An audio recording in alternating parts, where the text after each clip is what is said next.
Imagine an army so powerful that it not only protected emperors, but also decided who would rule Rome. The Praetorian Guard, the most feared elite troop of the Roman Empire, was responsible for shaping the fate of leaders and even toppling them when they deemed it necessary. But what happens when a force created to protect becomes a threat to the very throne it guards? And why did these soldiers, who started as loyal guardians, become masters of conspiracies, even auctioning off imperial power? In this video, we will uncover the dark secrets of the Praetorian Guard, from its creation to its ultimate downfall at the hands of Constantine. Stay with us to discover how this force forever changed the course of Roman history and the inner workings of power. But before we dive into this incredible story, make sure you're subscribed to our channel and hit the bell icon so you don't miss any of our videos filled with fascinating facts about the Roman Empire. Let's take the first step and travel back in time to when Rome was still governed by a republican ideal, but already felt the need to protect its leaders in extreme situations. The roots in the Roman Republic. During the Republic, Roman magistrates, such as consuls and praetors, were protected by formal guards known as lictors. These guards carried bundles of rods and axes, known as fasces, as a symbol of authority. However, during times of war or heightened instability, this official protection often proved insufficient. It was then that generals began creating escort units to ensure their personal safety in battles and in the most volatile regions. These units were neither regular nor permanent, but rather temporary detachments formed from trusted soldiers within their own armies. The objective was simple: keep the commander alive while sending a clear message of power and prestige. One of the most famous families in this regard was the Scipio family, which around 275 BCE was already recruiting escort groups to protect its members during critical military campaigns. As the Republic expanded its borders, the number of internal and external conflicts grew. Roman leaders began to realize that maintaining a personal guard not only ensured protection, but also elevated their political status. These were the foundations of what would later become a professionalized force within the imperial regime, the seed that would give rise to the feared and powerful Praetorian Guard. Speaking of radical change, get ready to see how this idea evolved when Octavian Augustus took control of Rome. The leap to the empire, Augustus and the initial structure. When the civil wars shook Rome at the end of the Republican period, two names emerged as central forces: Octavian, the future Augustus, and Mark Antony. Each formed their own protection units to intimidate opponents and safeguard themselves against betrayal. Octavian's victory over Mark Antony and Cleopatra in 31 BCE marked a turning point. Not only did he unify Rome's leadership, but he also recognized the need for a permanent guard to secure his newly acquired power. Once in control of the empire, Octavian, who adopted the title of Augustus, faced the challenge of balancing government security with the people's desire to avoid a return to an absolutist monarchy. To address this, he formally established the Praetorian Guard, dividing it into cohorts of varying sizes, initially around 500 to 1,000 soldiers each. 3 of these cohorts were stationed within the city of Rome itself, while the others were spread throughout the surrounding areas, always ready to reinforce the capital when necessary. Augustus took great care not to display this personal army too ostentatiously. His goal was to protect the throne without offending the memory of the Republic. In this context, small cavalry units also emerged to handle patrols and specific missions. This invisible force strategy allowed the population to feel at ease while ensuring that any threat to power could be met with a swift and coordinated response. Have you ever wondered how this event shaped the fate of an empire? Leave a like now so we can continue bringing you impactful stories like this one. With Augustus firmly established, the role of the Praetorian Prefect emerged as a key figure in ensuring the loyalty of the troops. You'll now discover how a simple military command became a pathway for the rise of powerful figures who would control the future of Roman emperors with an iron fist. Let's see how this all unfolded. Praetorian Prefects, power behind the scenes. To manage these cohorts, Augustus created the position of Praetorian Prefect. Initially, 2 officers were appointed to command the elite troops, selected from the most experienced ranks of the army. Augustus's reign was relatively peaceful in terms of internal revolts within the Guard, but his death in 14 CE paved the way for these prefects to gain power far beyond what was originally intended. When Tiberius, Augustus's adopted son, took the throne, he inherited a well-organized structure, but also an open door for intrigue. The most prominent example is Lucius Aelius Sejanus, the Praetorian prefect, who became Tiberius's right-hand man. Sejanus convinced Tiberius to centralize all the cohorts in the capital by constructing the famous Castra Praetoria. This geographic proximity meant that, from that point on, the Guard was at the heart of the city, ready to instill fear and influence policy on every corner. Sejanus's power grew to astonishing levels, to the point where he attempted to manipulate even Tiberius's heirs. However, his ambition did not go unpunished. When Tiberius discovered Sejanus's conspiracies, he ordered his execution. But by then, the seed of parallel power had already been planted. From that point onward, every Praetorian prefect played a crucial role behind the scenes, brokering deals, negotiating successions, and often deciding who lived or died in the political arena. If you think this is explosive, just wait until you see how the Guard began to choose and overthrow emperors, starting with the chaotic reign of Caligula. Definitive influence, from Caligula to Claudius. With Tiberius increasingly isolated on Capri, the Praetorian Guard began to wield its power with greater freedom. When Caligula ascended to the throne in 37 CE, he did so with the backing of the Praetorians, especially since his succession had been orchestrated by the very troops meant to protect Rome. The new emperor was young and seemingly charismatic, but his eccentricities and extreme decisions quickly put him at odds with the Senate and even with the Guard itself. By 41 CE, Caligula's unpopularity reached its peak, culminating in his assassination. Most shocking of all, Praetorian officers actively participated in the conspiracy. After the murder, the Senate attempted to seize the opportunity to restore the Republic. But the Guard had no intention of relinquishing its newfound power. Amid the chaos, the soldiers found Claudius, Caligula's uncle, hiding and declared him emperor. The message was clear: if the new ruler wanted to keep his throne, he would need to pay the elite troops a hefty sum. Thus, Claudius was elevated to power largely thanks to the support of the Praetorian Guard, which received a significant bonus, a practice that would become standard from then on. This purchase of loyalty came at a steep cost, but it was essential for surviving the turbulent political landscape. Did you already know this intriguing detail? Share your thoughts in the comments below. Now we move on to the moment when the Guard turned into a true emperor marketplace during the chaos that followed the end of the Julio-Claudian dynasty. Hold your breath, because this is the chapter where the Praetorian Guard reveals its most ambitious side, transforming imperial succession into an unprecedented power bargain. The Auction of Thrones. From Nero's death to the chaos of 69 CE, the death of Nero in 68 CE plunged the empire into a chaotic period known as the Year of the Four Emperors. With no direct successor, several generals vied for the throne. Among them, Galba was the first to gain the support of the Praetorian Guard, but his failure to fulfill financial promises led the Guard to quickly betray him in favor of Otho.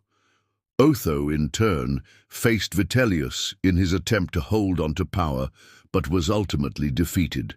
Vitellius, with his troops, severely punished the soldiers who had served Otho, effectively dismantling the Praetorian cohorts. However, the chaotic situation took yet another turn with the arrival of Vespasian, who emerged victorious and became the fourth emperor during the turbulent year of 69 CE. Upon taking power, Vespasian sought to reorganize the Praetorian Guard to restore some degree of order. He reduced the size of the cohorts and attempted to moderate the political influence of the Praetorians, though he stopped short of entirely dismantling the power they had amassed. After so many upheavals, every emperor understood one thing: it was essential to secure in some way the loyalty of these elite soldiers. Now it's time to move forward to the reign of the Flavian dynasty and see how the Guard continued to operate behind the scenes, sometimes more subtly, but always ready to intervene. The Flavian dynasty and new reforms. With Vespasian on the throne, the Flavian dynasty was born, composed of him and his sons, Titus and Domitian. Vespasian initiated an era of relative stability, reorganizing institutions that had been weakened by power struggles. The Praetorian Guard, now restructured into 9 revised cohorts, was placed under stricter control. Some Praetorians were even sent on military missions, demonstrating that this elite force served not only as immediate palace defenders, but also as a reliable extension of the Roman army.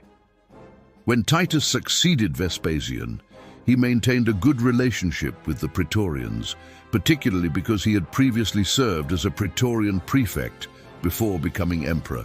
However, his reign was short-lived.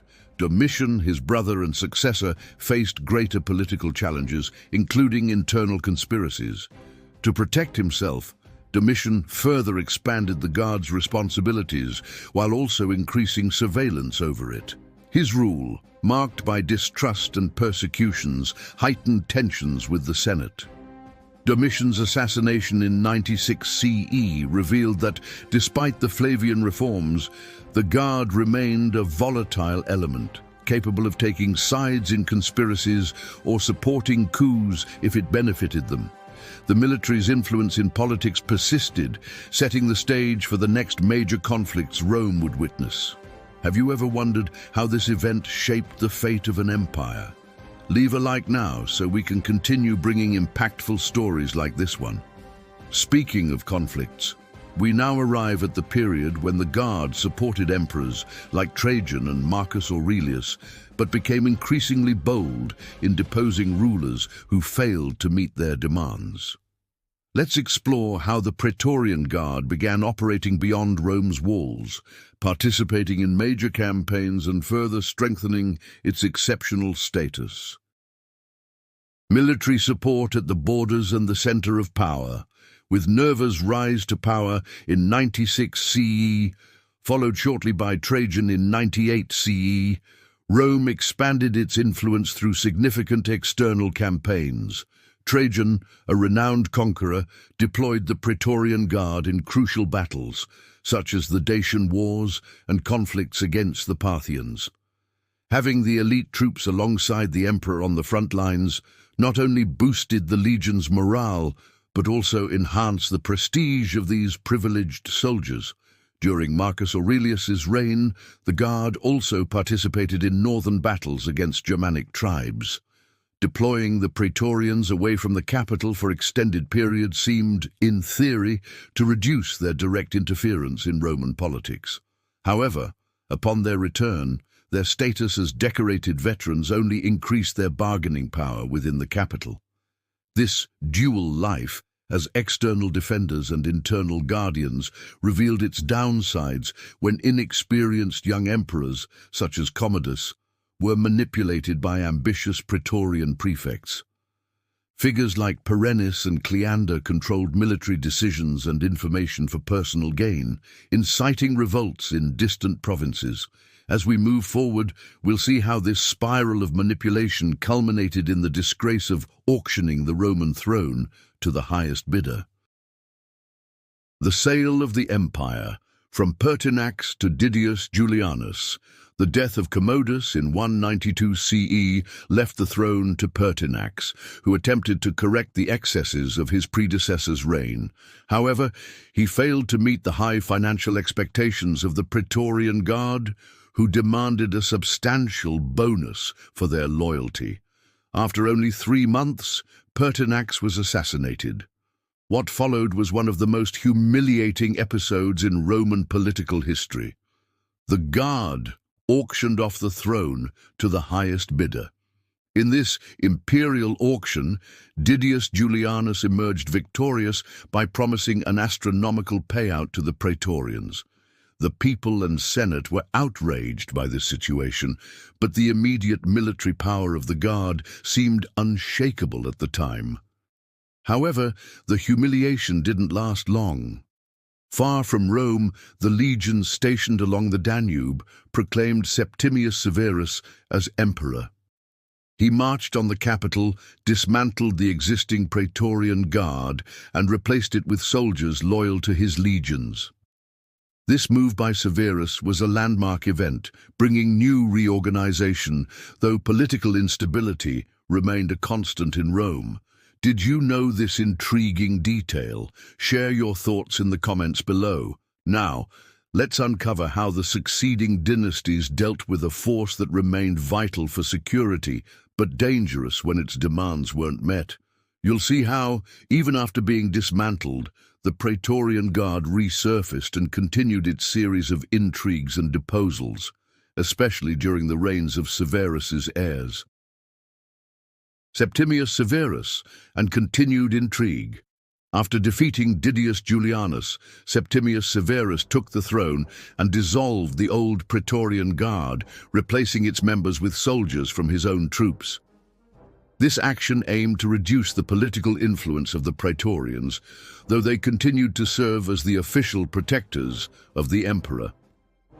Severus had 2 sons, Caracalla and Geta, who shared the government after his death.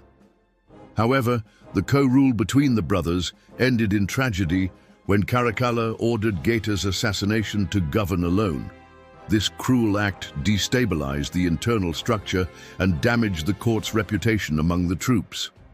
In 217 CE, while conducting campaigns in the east, Caracalla himself was assassinated in a conspiracy led by his Praetorian prefect, Macrinus. These events demonstrated that while the Guard could be reformed, its political influence was far from eradicated. After Macrinus, emperors like Elagabalus were deposed by the Guard in favor of his cousin Severus Alexander, a boy of just 13 years old. During this period, a trend emerged where Praetorian prefects with legal training began assuming administrative roles rather than military ones. However, internal instability among the soldiers continued to undermine Rome's cohesion. To see how this issue reached its peak, it's time to explore the reforms of Diocletian and the final clash between Maxentius and Constantine. The end of an era. From Diocletian to Constantine. In 284 CE, Diocletian took power determined to reorganize the empire so it wouldn't rely so heavily on Rome or the influence of the Praetorians. He chose to reside far from the capital in Nicomedia and introduced the Tetrarchy, a system where 4 emperors governed different parts of the empire. This shift gradually decentralized the Praetorian Guard. However, the complete dissolution of the Guard hadn't yet occurred. In 306 CE, the Praetorians, displeased with these changes, supported Maxentius, the son of Maximian, and proclaimed him emperor in Rome. It would take a dramatic event to bring the Praetorian era to an end. Constantine's march against Maxentius in 312 CE. The decisive battle took place at the famous Battle of the Milvian Bridge, where Maxentius was defeated and killed. Victorious, Constantine wasted no time.